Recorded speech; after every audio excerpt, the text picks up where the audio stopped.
Hey everybody out there in Twitch land, this is Doc Seuss again, or Gamer Seuss, in the Gamer Seuss Twitch channel, and today we're doing another Wild Terra New Lands video, so Wild Terra 2, New Lands.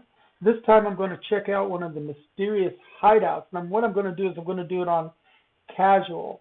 Now, these are procedurally generated dungeons, so every time the layout's different, and I'm going to do it on casual, which is the second highest difficulty.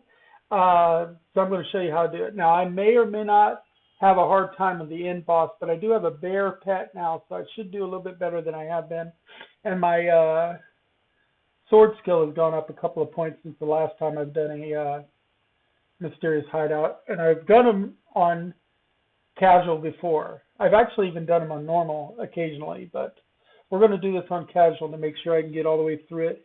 They're usually good sources for stuff, and it kind of depends on which end boss you get because it's kind of random.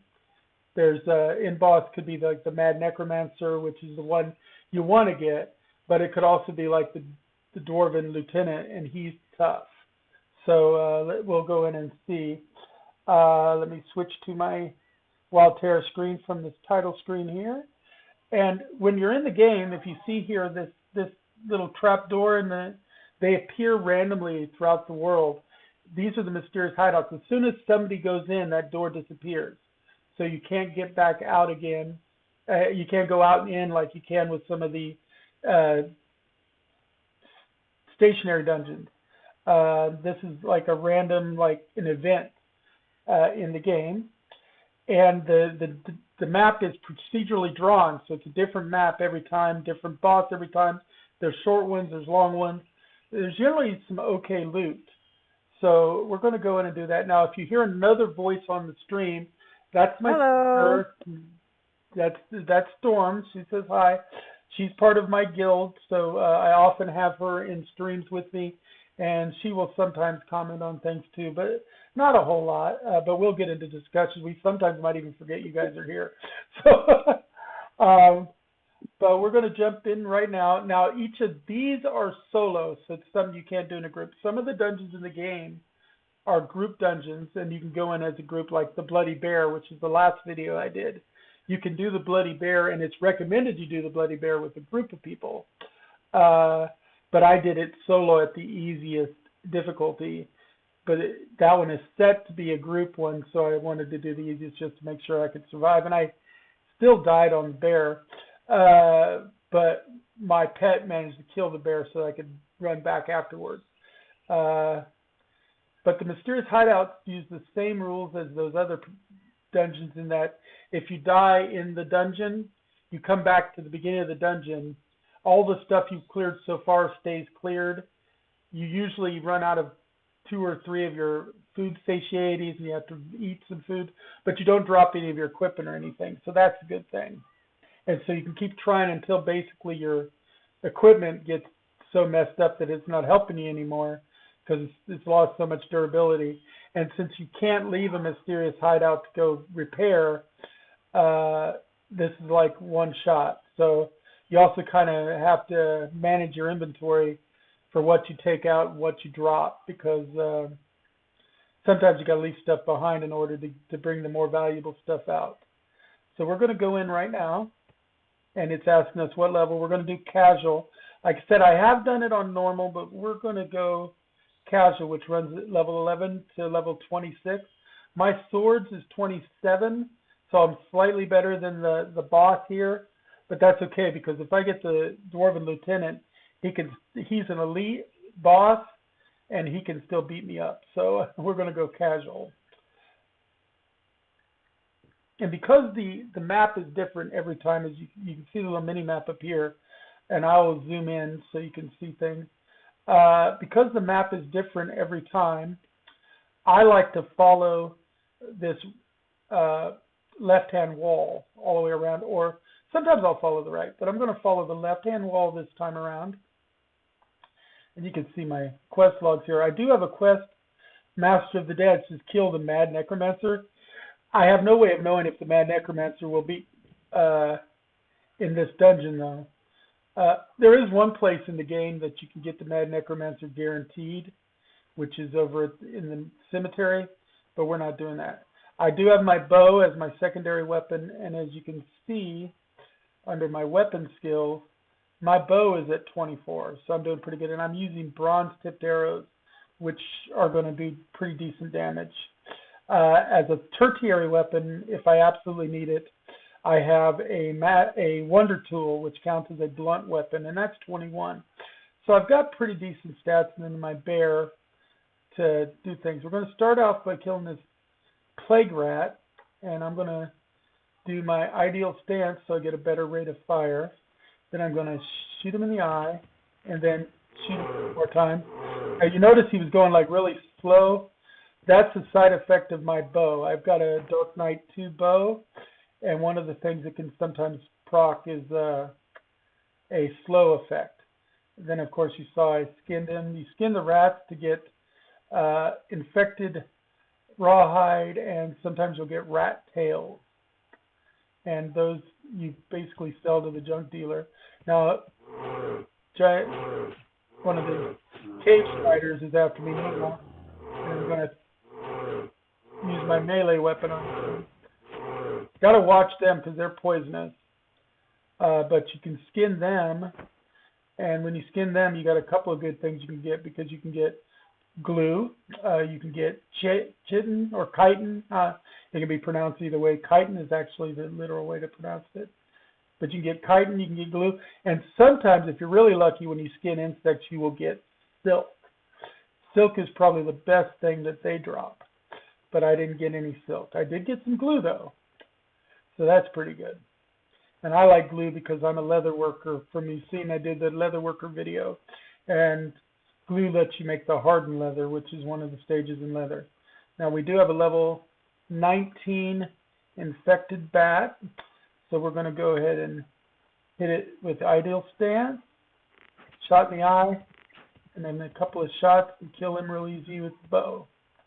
Then we're going to skin him. Now, all he really gives is this small hides, which I'm going to toss, because I've got more than enough of those back at my base, and so I need the space. One of the other things I'm going to do periodically is I'm going to equip this veterinary tool and click on my bear, which is going to allow me to heal him. Whether he's hurt or not, by healing him, I get experience in the healing thing. If you watched my Bloody Bear video, you'll see I do that. Now, one of the things you want to remember to do, though, is change weapons back before you get in combat, because if you do enter combat and you've got that veterinary staff equipped, it will not let you swap weapons. So you'll be stuck with a very, very poor veterinary staff as your weapon. We're going to go ahead and hit ideal stance, hit the bat, and get him. And as you can see, skinning 20 is what's required, and because it's in yellow, you know that you're still getting some experience. I could be using inspiration here, but I'm not looking to burn through my inspiration at this time. I'm kind of saving that for leatherworking. If you watched my tutorial island video, I explained that inspiration is something you gather while you're offline, and then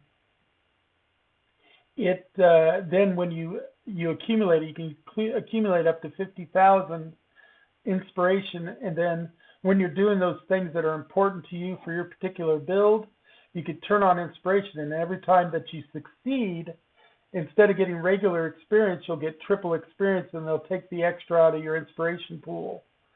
So basically 2 parts come out of inspiration and 1 part comes out as your normal experience. But again, that's only when you succeed. When you fail, because some of the skills, if you're high enough in level, you still get experience when you fail, but it does not burn through inspiration when you do that. So failure experience is just singular experience. Important to realize that. As we're going and we're following this left-hand wall, we're going to ideal stance him. As you can see, most of the time we can kill the bat before he ever gets close enough. And skin him. I'm skinning him mainly for the experience, but again, I'm going to toss the hides. I don't even know if I still get experience. I didn't look to see if it was green on the bat. I'll see on this bat. I could, of course, stop and do a healing thing on the bear, but I'm not going to because the bat is already in sight. Oops, the wall was in the way. Wasted my ideal stance and my shot in the eye, but I can wait a couple of seconds till those regenerate. If the bat doesn't notice us, it'll be fine. We've got 7 seconds on the ideal stance.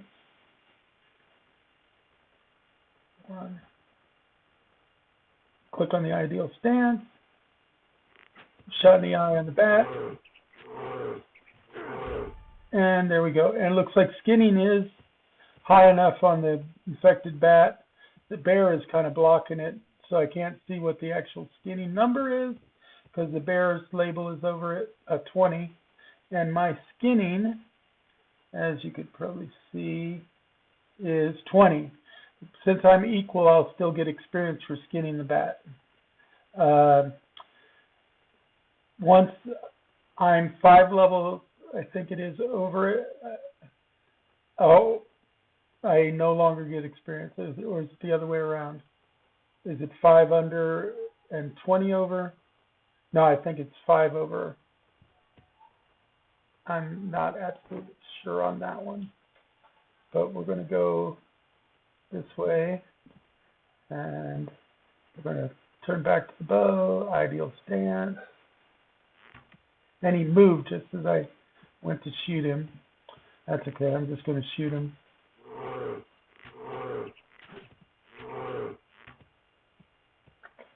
And skin him. I know it's a 5 in one direction and 20 in the other for what you get experience, but I don't remember if it's over or under. But like I said on the things, if the skill is listed in green, it means you'll still get experience. If it's white or gray, you don't get any experience anymore. So that's a good indicator. Okay, another cave spider. We're going to idle stance the cave spider. Oh, he moved on me. It's a good thing I didn't shoot yet.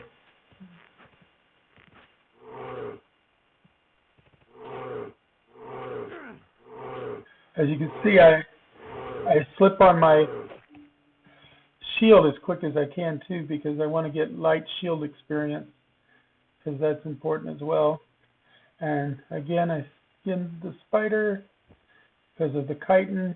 Oh, that's from the bat I skinned. Didn't get any more glue, just got some chitin. Be nice if I could get some silk, but that's like a really rare drop. The higher you're gathering, the better you will get from things. My gathering, I think, is currently set to something like 18. I think it was. Let's see here. My gathering is, 18. Gathering raises relatively slowly. We've got a little plague rat here. He keeps moving on us.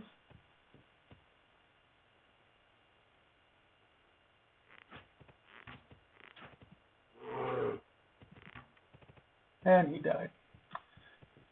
He's going to, like I said, give us like infected flesh and, a tail. We got a tail out of him. That's good. And as you saw, we got some copper and some lime off of that hidden stash. You do want to run it around the edges of the walls, because you will sometimes find stashes, and you want to get the stuff out of the stashes, because that's usually good stuff. You can dump anything you don't need later. You also see these dead brawlers and stuff. You can get some good stuff off of them too, including like, what is that, 52 or 32? I can't quite see. Put on my glasses here. 52 copper pieces off of them. So that's always good. And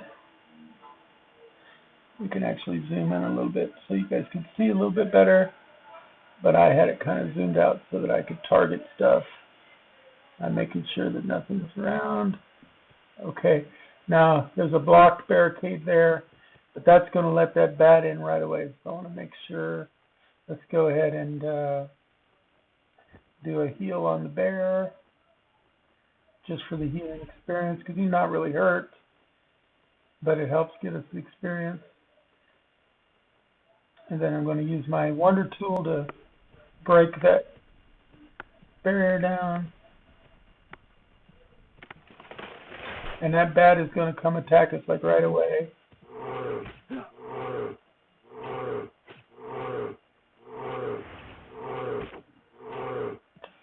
There we go. And we're going to dump, let's see, the bat fur. And we don't need those planks either, so we can dump them. That was from the cutting down of the barricade. And if we have to, we'll dump the rat tail, because that's just a couple of coppers at the junk dealer. And we got another blocked area here.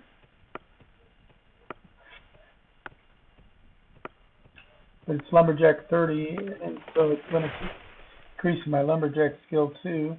And we're going to drop those planks again, because they're not worth much. Let's see here. Anything in these walls?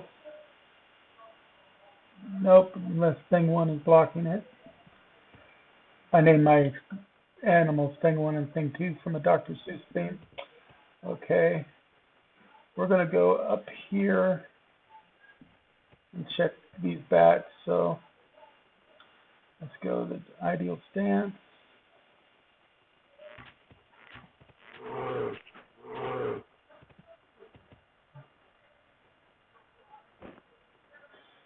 And while we're waiting,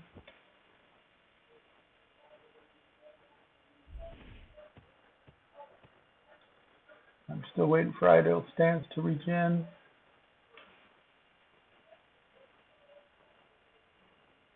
Ideal stance.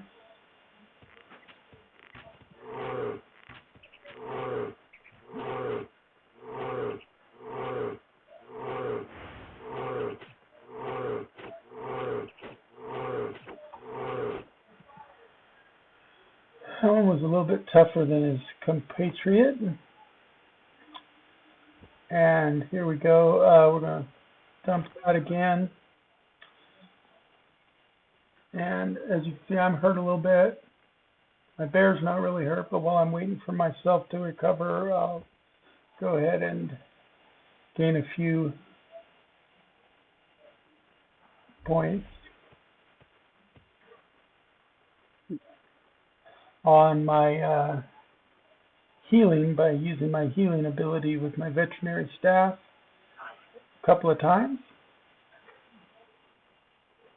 Now, while we're waiting here, I'll also remind you that my channel is, as always, dedicated to Extra Life, part of the Children's Miracle Network, which helps kids with long-term conditions, usually hospitalized conditions like cerebral palsy, cancer, end-stage renal disease, things of that nature, where they oftentimes have to be kept from their families for long periods of time. Especially during COVID, this happened a lot, and it's no fun at all.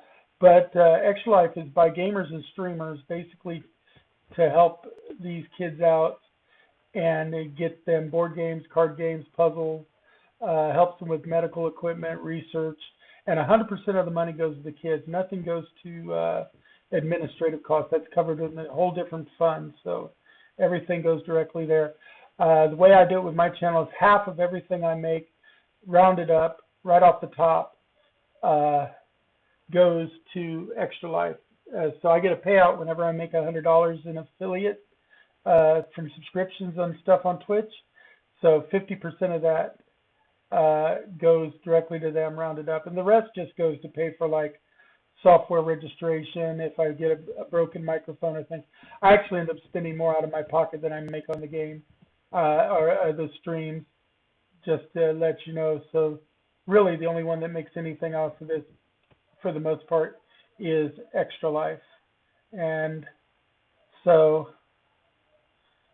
if you have like an Amazon Prime subscription, remember that you get one free subscription to Twitch every month from Amazon Prime, at least if you've got a membership in the States. I know it doesn't work the same in all countries.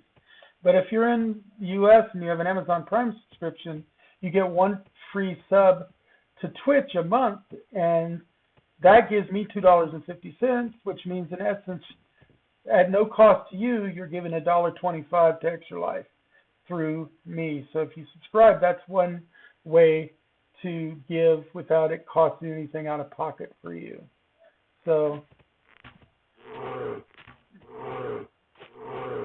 and it's always good to give back if you can, especially when there's systems like this that'll help you give back without actually costing you anything. If you're going to have Amazon Prime anyway, and a lot of students get like free Amazon Prime for at least a year, so then it doesn't cost you anything there as well because you're not even paying for your Amazon Prime account. So that's a win-win-win situation, as I like to call it. There's a couple of spiders there, so you got to be kind of cautious.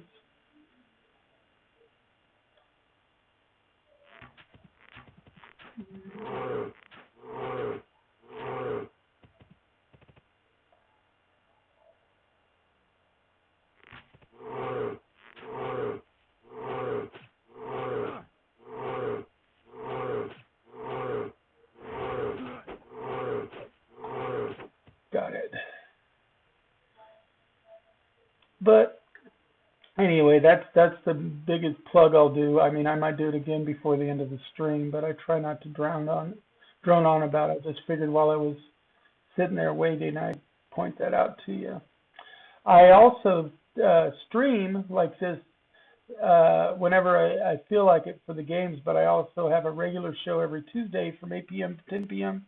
Central Standard Time with a couple of co-hosts, and there we talk about anything and everything in the nerdosphere, basically comic book movies, comic books, video games, role-playing games, board games, cosplay, anything in basically the nerd genre. So if you're interested in that kind of stuff, especially here in the Ozarks, where I live in Springfield, Missouri area, this is like a pretty straightforward dungeon. I don't think there was any T intersections, so this might be the last room. We'll know for sure when we go for the final chest, because you can't open the chest unless you've cleared everything. But we're going to try to kill things a little bit at a time.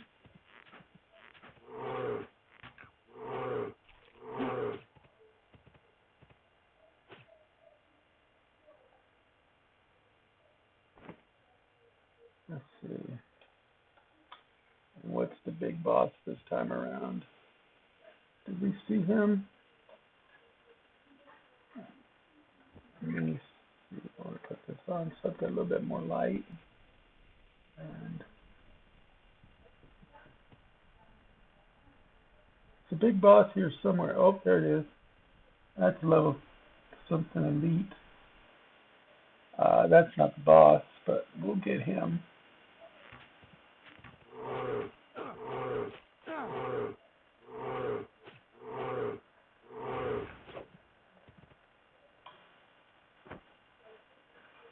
Okay. The boss is in one of these corners. I don't want him to sneak up on us, though. Do this real quick.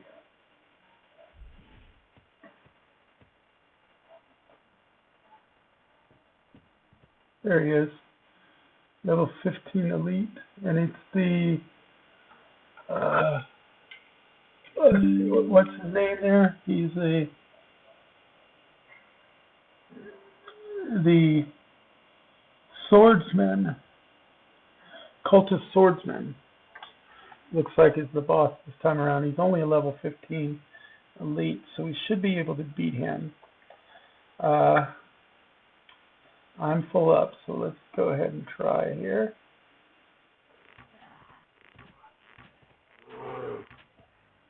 He's dead. And the bow. That's white. We don't want it.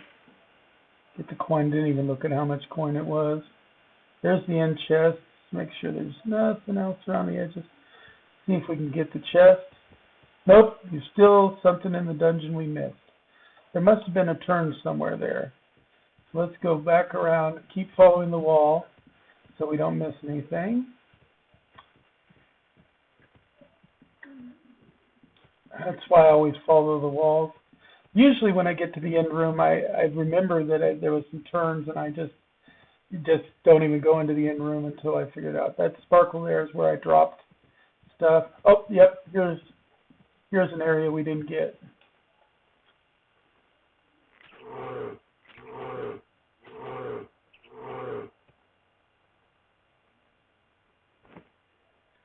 Yep, this is the one little turn area that we didn't get.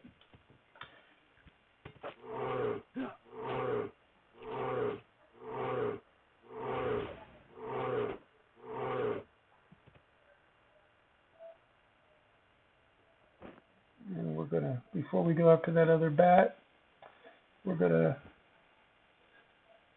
heal our bear a little bit.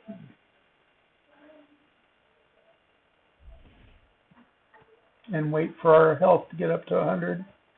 Because like these infected things and stuff can sometimes poison us and everything. So we want to try to be at max health whenever possible, especially when you're doing hideouts. I said hideouts can be short or long, they can be convoluted, or they can be relatively quick. Let me also bring up my chat monitor because I minimized it so that I can see if anybody comes into my Twitch chat. One more time for the bear. We're at 100%. Switch back to the bow. Get to where we're in a good line of sight.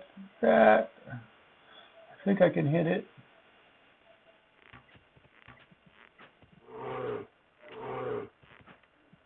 Here we go. And I think this was the only side room we missed. So if we go back to the end, we should be able to get into the chest. If not, then we missed another side room somewhere. And we could hop on our horse right now if we wanted to, but I don't typically ride the horse too much in the dungeon unless it's really convoluted. Okay, to the treasure chest. Hey, yep, we got it all.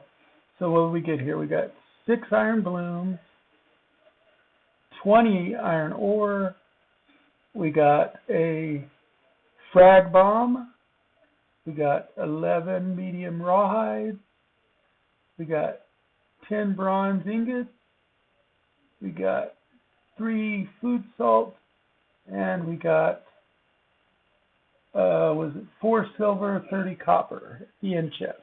Not a bad end chest. Generally really good returns. It's that iron is really the big thing, plus the frag bomb, because that's the only place you get those is like loot chest. So it's gonna warn us now, because this is a secret hideout, mysterious hideout. Like I said, you can't leave and come back. So it's warning you. You leave now, you can't come back. It's in case I wanted to run back and get those things I dropped on the ground, or loot the other bodies, or look for other stashes, but we pretty much got everything, so we're going to go ahead and say yes. Because if you look when we get them back out, the trapdoor will be gone. And it lets us back out right where we came in. And as you can see, there's no trapdoor here anymore. I do want to thank you guys for watching this mysterious hideout video. I know it wasn't super excited or anything, but this is just another example of Wild Terra 2 new lands, and it's just a great game for you to get, especially like a game with a lot of skill granularity. If you can, I've shown before in the tutorial video all the different skills that are available. Watch my other videos. I've got one on Tutorial Island. I actually have 2 in Tutorial Island, because I've got the one for the very first day I started playing the game about 4 weeks ago that started on Tutorial Island, and I went through with that one for a little bit. And then I did a Tutorial Island specific video about a week ago. And then I've done the guide to leatherworking. I've done a fight against the Bloody Bear on easy in the church, and now we've got the Hideout. So see all my Wild Terra videos and keep watching. I'm going to try to do a couple of them every week at least, trying to get people, because there's not a whole lot out there for Wild Terra 2, and I want to rectify that. So if you like Wild Terra 2, if it intrigues you, if you want to give it a shot, watch my videos, see what I do. Sometimes I might just go around gathering and doing some steel work. I haven't done that yet. They won't all be tutorials or walkthroughs of dungeons. And like I said, this dungeon is procedurally drawn, so every time you go in it, it'll be different. But definitely check it out again with us. Thank you so much, and may all your rolls be 20, may your fumbles be epic, at least the telling of the story that you're on, and have a wonderful time. And in the words of Stan Lee, Excelsior! Good night.